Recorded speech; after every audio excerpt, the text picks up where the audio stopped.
Hi everyone, good evening, Hazak Baruch. Thank you for joining us for our lovely Pirkei Avot class. Here we are on this beautiful Monday evening.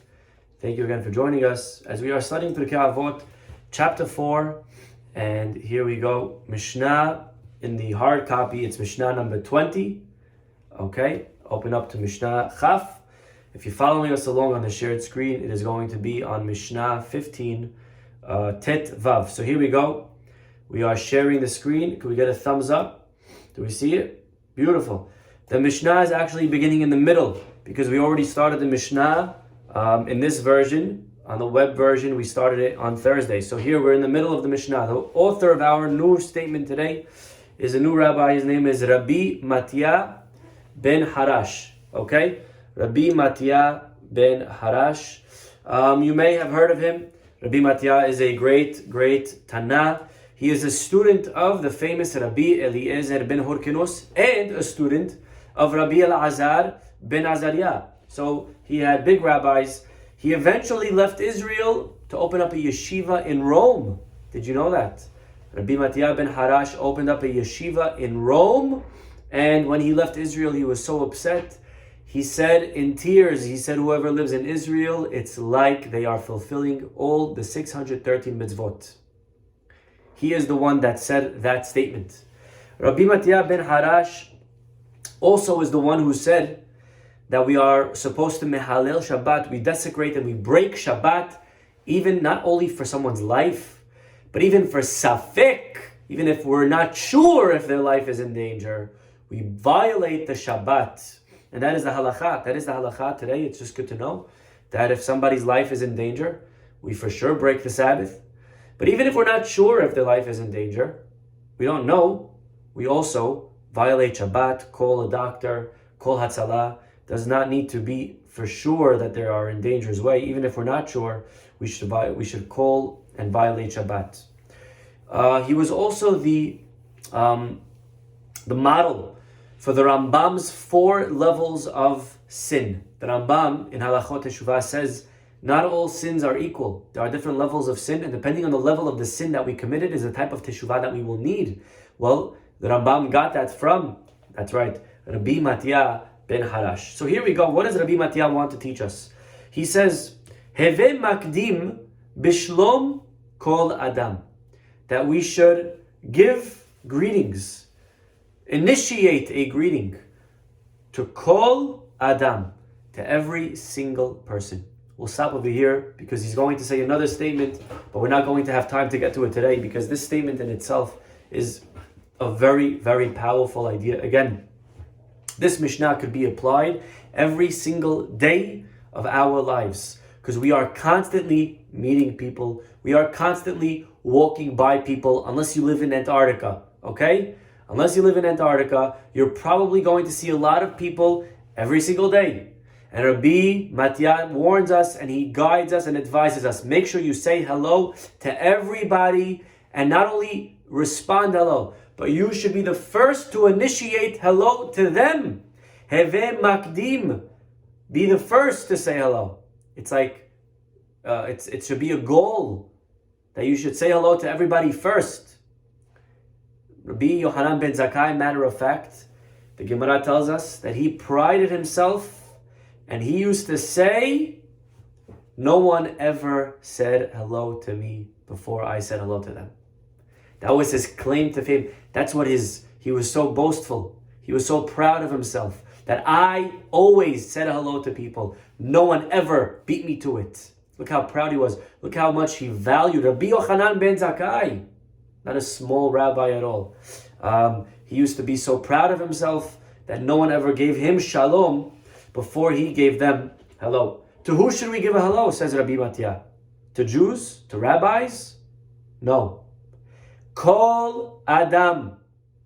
Every person. Jew, non-Jew. Doesn't matter. Even your religion doesn't matter. There's an amazing story of Moshe Feinstein when he passed away, and those who were alive to witness the funeral, right, was an amazing experience. Rabbi Moshe Feinstein in the Lower East Side, at the funeral, they saw nuns nuns crying. And they said to them, why are you crying? You were not a student of the rabbi. He wasn't a big loss. And the nuns responded. Imagine 3 nuns, Catholic. And they said, every single day he passed by the church. And every single day he would say hello to us without fail. Every day he would say hello. Rav Moshe Feinstein. What are you saying to hello to a Goya for? She's a nun. She belongs to the church. Doesn't matter. Rabbi Matya ben Harash. Give hello to everybody. Of course, there is a famous story. One cannot say this Mishnah and not say the following story, which again, sometimes is overly used. You know, certain jokes and certain stories are overly used, but it's okay. The story is told about a rabbi in Argentina. There is one of the largest kosher slaughterhouses in the world is in Argentina, and this facility is huge, several blocks long, several blocks big, and the security guard every single day would lock up. And one day, the manager, he checks the entire facilities. He comes to the security guard and he says, "Okay, lock her up." And the security guard says, "No, there's still somebody inside." And the manager says, "I did all the rounds, I looked everywhere, there's nobody left. You could lock her up." And the security guard said, "No, there's somebody inside." And he's like, "I'm positive there's no." And until they got up, they searched the entire areas, and they found in the basement, in the refrigerator, these huge refrigerators that they store meat inside. Inside the refrigerator was one of the mashgiachs, the rabbi, that would oversee the entire slaughterhouse. He was freezing to death. This was before they had the emergency button from the inside to open up the doors. He got locked in, and if he would have stayed overnight, he for sure would have been dead. And when they brought them out and they revived him, and of course he lived to tell the story, they asked the security guard, a non-Jew, "How is it that you were able to know that? How did you know the rabbi was inside?" And the security guard said, every single day, every day, hundreds of people walk through the gates. Only one tells me hello in the morning and have a good night in the evening, the rabbi. And every day I get a hello, good morning, and I get a good night. Today I heard a good morning. I did not hear a good evening. I knew he was still inside. So look how amazing this one hello from this rabbi ended up saving his life. A very powerful thought, a very powerful idea. There is a story that's a little bit closer to home, that again, how powerful just to give a hello to somebody, or a simple kind word, or a thank you. We have the security guard in the synagogue. His name is William, an amazing person. And he does many things for the synagogue that's not part of his job description. He takes out the garbage. He does not have to do that. He shovels the snow. He does not have to do that. He shovels sometimes the snow of the neighbor who doesn't shovel, so that the people walking to the synagogue could have an easier time. Anyways, one day I came to him. I was walking into the synagogue. Of course, I give him a hello and a good evening every day and every night. And one day he said, "Rabbi, I want to tell you something. The other day, you told me something that meant so much to me." I said, What did I tell you?" He said, "I was shoveling the snow. I was shoveling outside. And you came in, and on your way in, you said 2 words. Thank you." I said, "Yeah." He said, "You don't understand what a thank you that was. Many people walked in that day. They saw me shoveling. Very few said thank you.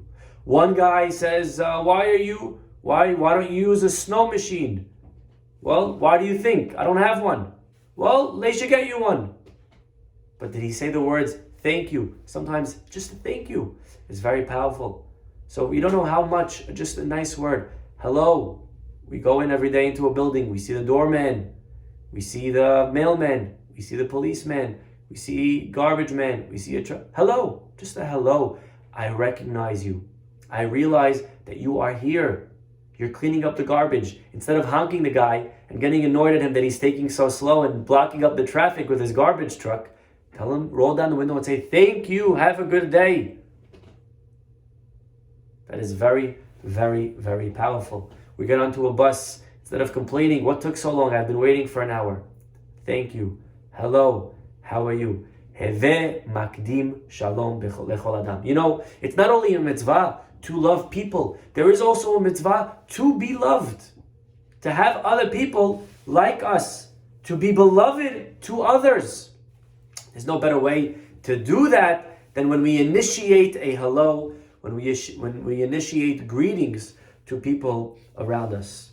There is another very powerful thought over here, just continuing on this line of saying hello to people. And that is that sometimes, even an enemy, someone that we don't like or doesn't like us, giving them a hello could help put their arm down. I want to share with you a very powerful story, actually, that's brought down by Rabbi Jonathan Sacks in his book. Rabbi Jonathan Sacks, a great scholar who we lost this year, Alav Shalom. And he has in his book on Chumash, he has a beautiful, a weekly reading of the Jewish Bible, Judaism's life-changing ideas. So if you're looking for a nice English read, this is very powerful on the Perashah. Again, just a couple of pages long, short essays on the Perashah. He brings a story in the beginning of this week's Perashah. William Uri. Anyone heard of him? Okay. He is the founder of the Harvard Program of Negotiation. He tells a marvelous story in one of his books. The book is titled "From the Power of a Positive No." Anyways, I think that's the name of the book. A young American living in Japan to study Aikido was sitting one afternoon in a train in the suburbs of Tokyo. The carriage was half empty. There were some mothers with children and elderly people going shopping. Then at one of the stations, the doors opened and a man staggered into the carriage, shouting, drunk, dirty, and aggressive. He started cursing the people and lunged at a woman holding a baby. The blow hit her and sent her into the lap of an elderly couple. They jumped up and ran to the other end of the carriage. This angered the drunkard, who went after them, grabbing a metal pole and trying to wrench it out of its socket. It was a dangerous situation, and the young student readied himself for a fight.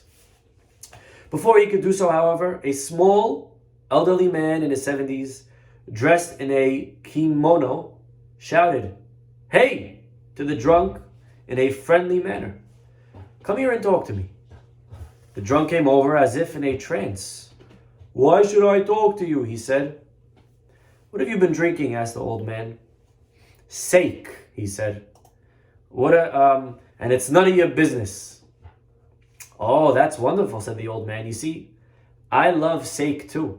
Every night, me and my wife, she's 76, we warm up a little bottle of sake, take it out into the garden, and we sit on an old wooden bench. We watch the sun go down, and we look to see how our persimmon tree is doing. My great-grandfather planted that tree, and as he continued talking, gradually the drunk's face began to soften, and his fists slowly unclenched. "Yeah," he said, "I love persimmons too." "And I'm sure," said the old man smiling, "you have a wonderful wife." "No," replied the drunk, "my wife died." Gently he began to sob. "I don't got no wife. I don't got no home. I don't got no job. I'm so ashamed of myself." Tears rolled down his cheeks. As the train arrived at the student's stop, and as he was leaving the train, he heard the old man sighing sympathetically, My, this is a difficult predicament indeed. Sit down here and tell me all about it." In the last glimpse he saw of them, the drunk was sitting with his head in the old man's lap. The man was softly stroking his hair. What he had sought to achieve with muscle, the old man had achieved with kind words. Again, a very powerful story, lots of lessons. But look what it is, just to begin, just a nice hello. "How are you? What's going on? Something's bothering you. How can I help you? What is it that you need?" Again, I don't recommend now going to some people, not for everybody to try this at home. They're going to drunkards that are holding metal poles ready to strike. But the idea is very, very, very, very powerful. Well, we continue there is one more story. Again, the importance of giving a hello. Because again, you think about it psychologically. If I pass by you, I recognize you, you recognize me, and if I don't give you a hello, then I could think you're angry at me for not saying hello, and you think I'm angry at you for not saying hello. And that could lead to strife, that could lead to fighting, to mahloket. There is an amazing story in the Gemara. And this story is, they say, it's with none other than Yeshu, the father of Christianity himself. Okay? And the story is that Yeshu, believe it or not, he was a student of one of the Tanaim from the Gemara. His rabbi was one of the rabbis in the Gemara, in the Tanaim, in the Mishnayot. One day, the Gemara's story is as follows. One day they were at an inn, and the innkeeper said, the rabbi said, look how nice the innkeeper is. Now, of course, the rabbi meant her midot, her qualities. Look how nice of her person she is. Well, the student Yeshu, he heard nice. He thought the rabbi was talking about her looks. He's like, I don't know, Rabbi. Her eyes a little bit too big. And the rabbi said he thought I was talking about her looks. You pervert. He took out a shofar. He blew the shofar, which was a sign of putting the student in excommunication on the spot. And the student was in Herem, Yeshu. Well, he regretted what he did and he came back to apologize. The rabbi, of course, wanted to see how sincere he was, so he pushed him off once. He pushed him off twice. Finally, the rabbi said to himself, next time he comes, I'm going to accept his apology. Well, the next time that he came, the rabbi was in the middle of Shema. He was saying Shema, and the student came, and the rabbi was saying the paragraph of Shema, and one is not allowed to interrupt that to say hello to anybody. Well, the student came and he says, Rabbi, can we talk? And the rabbi said the Shema and went like this, indicating wait. Well, the student misunderstood the communication sign. He got so turned off and he's like, that's it. I'm done with this religion. And he went off. And that is, according to one opinion, how the religion Christianity began. So again, an amazing lesson, how careful we have to be with everybody to give them a warm welcome. We never know what it could do to somebody's day, what it could do to somebody's life. There is one more interpretation here, if we may suggest, before we wrap it up for tonight. And that is as follows. Heve makdim, to give, again, the first simple understanding is to initiate a greeting to everybody. But there is another, like so often we find so many different ways of understanding the Torah. And that is as follows. Heve makdim bishlom kol adam. Not only to initiate a greeting to every person, but Rav Yaakov Yosef of Pulna, he says, to initiate shalom with everyone. What does shalom mean? Not only hello, but shalom also means peace. We should always run after peace with everybody. Sometimes in life, we get into a disagreement, we get into a fight, we hurt somebody. It happens. Okay, we're human. We're gonna make mistakes. We're gonna offend somebody. We're gonna say something that's not the right thing to say. You live and you learn, and we improve, we grow, we get better. It's not a problem. Apologize. Say sorry. We get into a fight with our spouse, with our children, with our parent, with our sibling, with a congregant, with someone in the office. So many people that we could get into a fight with. Not a problem. Say sorry. Tomorrow's another day. We'll start fresh. Heve makdim shalom. If you were in a dispute with someone, don't wait for them to come say sorry. How many times do we say that? All right, you know what? I'm ready for peace. Let them come to me. That's not the right way. The right way is we should go out of our way to them to initiate shalom, to initiate peace. How many times, we are on Erev Yom Kippur. I remember when I was a little kid, I remember the story till today. I don't remember with who exactly. I'm trying to remember. I don't remember. But as a kid, you get into fights with different people from the shul. You need a little bit spice in life. You don't have in-laws yet. You don't have a wife yet. Who are you going to fight with? You need to fight with people from the shul. So I used to fight with other kids. I remember one year, Yom Kippur, I got inspired. And I said, all right, you know what? If that kid calls me, then I'll make peace with him. And then I said, all right, you know what? Maybe I should be the one to call him. And it took so much energy. It took so much of putting aside my ego. And I was a little kid, I didn't have an ego yet. But still, you put it aside to call, pick up the phone. These are very difficult things to do. But you know what? I did it. I called him, and guess what? When he realized that I was calling to apologize, he's the one that apologized to me. I'll never forget it. One time, a little bit older than a little kid, a few years ago when we were living in Israel, my wife and I, Frida, and it was, long story short, some way, somehow, we got into an altercation with the neighbor downstairs. I was in the States. I was living in Israel, married, my first 2 years of marriage. And when I came back for Sukkot, I rented my apartment to somebody from Argentina. And I guess Argentina is getting a lot of time in our class today. A lot of Argentina stories. Anyways, I get a phone call in the middle of Chol HaMoed from the guy who's renting the apartment for me for the holiday of Sukkot. He says, yeah, your neighbor upstairs came and he took his table. I'm like, what table? It's my table. Who took my table?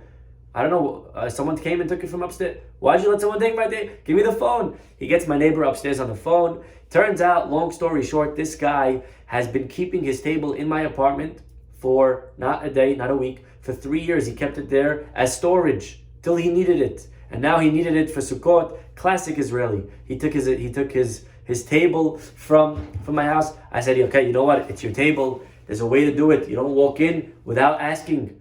We can figure it out. I don't mind. But you don't just walk into somebody's house and you take the it's not the way things work. Unbelievable. We got into a big mahloket.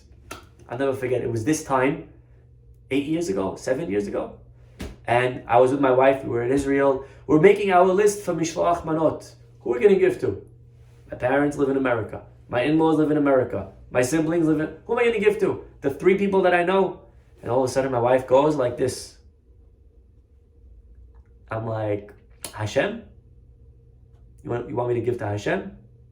Now I knew exactly what she was saying. But there was no way. And she's like, yes, upstairs, you're gonna do it. I'm like, Frida, don't make me do this. Please, I'll do anything. I'll spend 8 hours with you a day if you want. Just don't make me do this. Yes, upstairs. And of course, we made the Mishloach Manot, and walking up 3 flights of stairs was the hardest. Let me tell you something. I went up, and then I came back down, and I said, wait, maybe we should do this next year. And then she's like, no, go. And I went back up, and then I said, well, you know what, let me take the elevator. I went back down to take the elevator, and how difficult. Till finally I knocked on the door, and this other guy, I don't want to say his name, he opened up, and he classic Israeli, classic Frida. He opened up, and he saw me standing there with the Mishloach Manot. Of course, right away he blushed. He's like, I said, I just want to. And he paused me, and he's like, you know what? I should apologize. I'm like, yes, okay, keep going.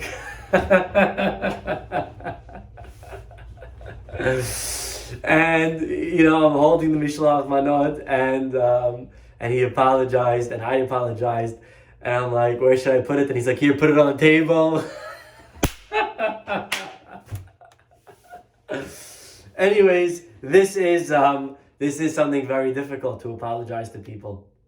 Heve makdim b'shalom, but you will see, you will be happy you did it. Initiate the sorry, and you'll see they're going to also feel bad. There is an amazing story that's brought down over here in Rabbi Twersky's commentary of Pirkei Avot. And he brings a story from the wife of Rabbi Yom Tov Lipman. I'm not sure if you heard of him. But the story goes that one time she was publicly humiliated by another woman in the community.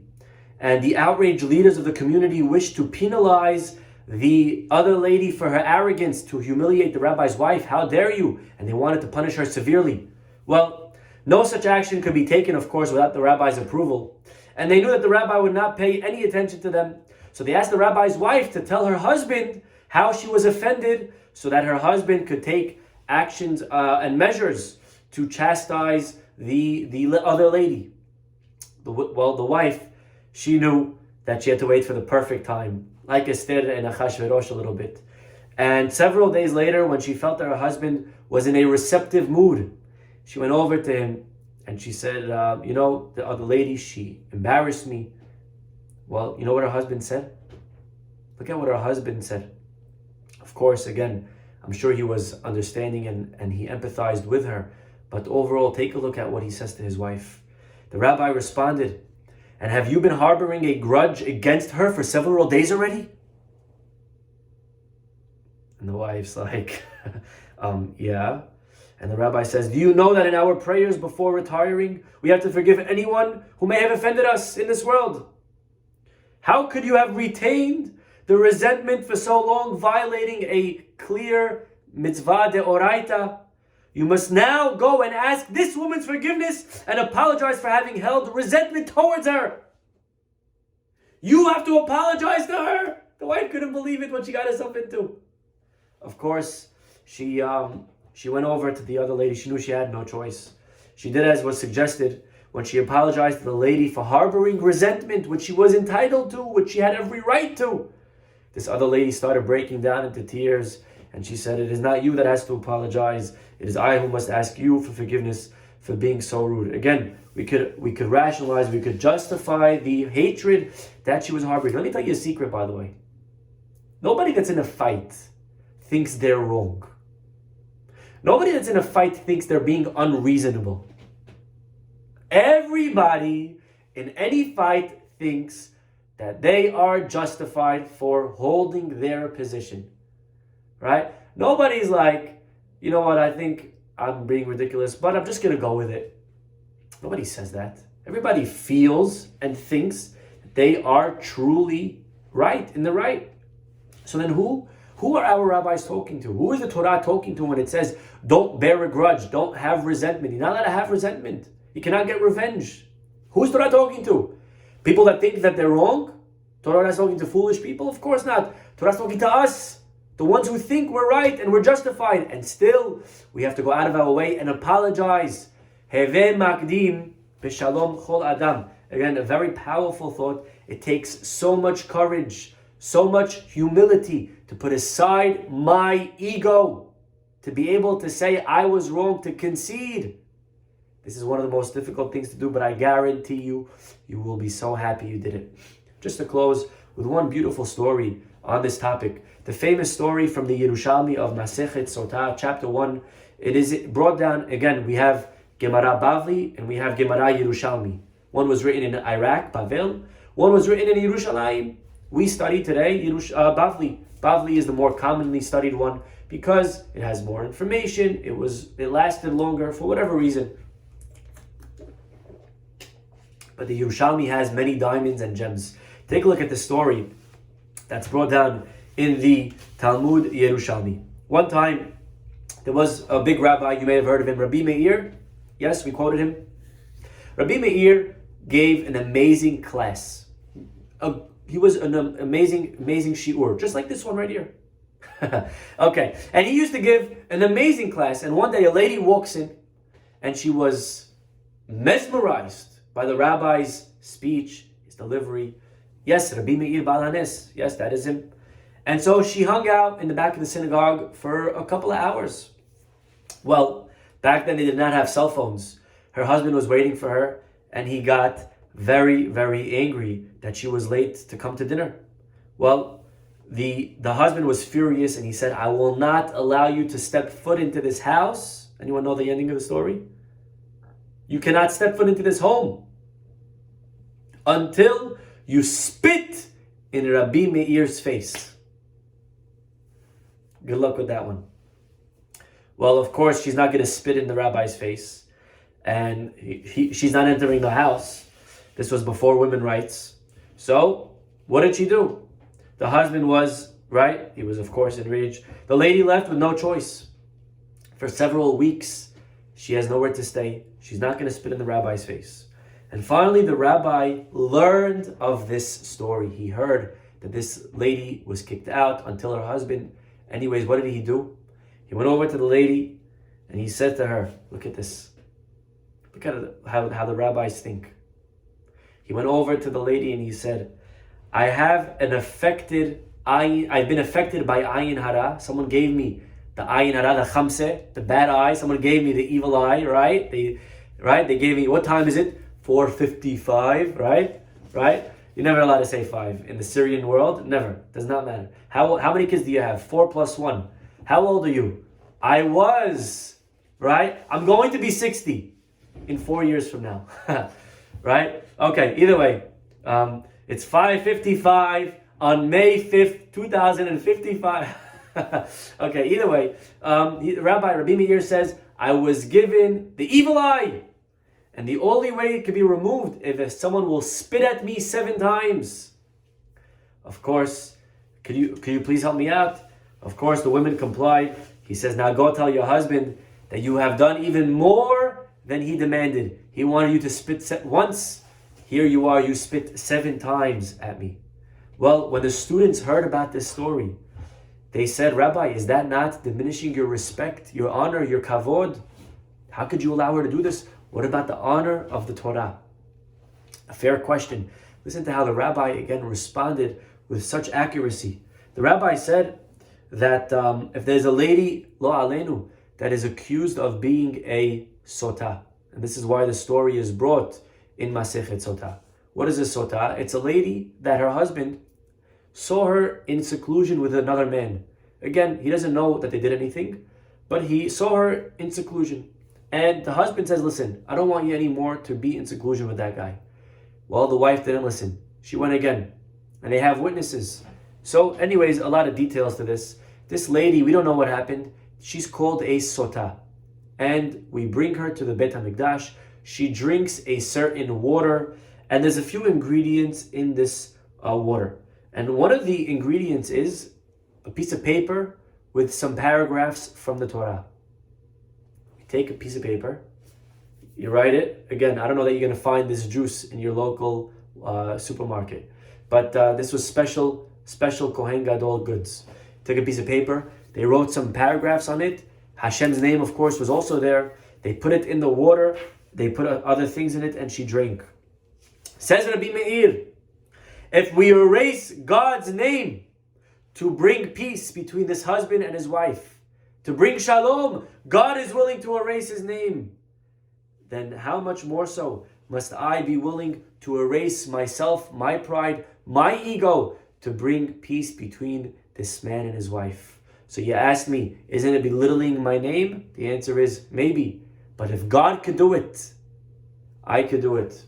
Every morning we begin the prayers, before Hashem Melech. Unfortunately, sometimes we come late. We start right away from Hashem Melech. But we're supposed to say korbanot, very important paragraphs. And we say a Mishnah from Masechet Pe'ah, chapter 1. And the Mishnah reads like this: Elu devarim, the following are items, we'll skip to the second one.